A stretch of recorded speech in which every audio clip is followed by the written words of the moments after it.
Daxili İşlər Nazirliyinin kibercinayətkarlıqla mübarizə baş idarəsi sosial şəbəkələrdə qanunsuz onlayn qumar və kazino oyunları təşkil edən şəxslərə qarşı əməliyyat texniki tədbirləri davam etdirir. Kiberpolisin keçirdiyi növbəti əməliyyat zamanı qeyd olunan cinayət əməllərində təqsirli bilinən daha 4 nəfər Polad Abdullayev, Sənan Hacızadə, Toğrul Kazımov və sonuncu ilə əlbir olan Cəfər Bəyliyev saxlanılıb. Araşdırmalarla müəyyən edilib ki, həmin şəxslər xaricdən idarə olunan qanunsuz qumar saytları ilə cinayət əlaqəsinə girərək ölkə ərazisində virtual kassalar yaradıblar.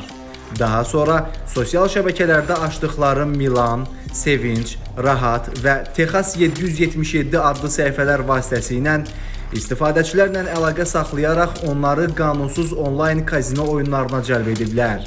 Saxlanılan şəxslərin yaşadıkları ünvanlara baxış zamanı elektron sübutlar, qanunsuz kazino oyunlarında istifadə olunan bank kartları və mobil nömrələr aşkarlanaraq maddi sübut kimi götürülüb. Faktla bağlı baş idarədə cinayət işi başlanılıb. Polad Abdullayev, Sənan Hacızadə, Toğrul Kazımov və Cəfər Bəyliyev cinayət məsuliyyətinə cəlb olunaraq məhkəmənin qərarı ilə barələrində həbs qəti imkan tədbiri seçilib. Mən WhatsApp və Instagram üzərindən Milan Kazino adı altında onlayn kazino işlətmişəm. Texas 777 adlı profillə dostum Bəyliyev Cəfərlə birlikdə kazino işlədirik.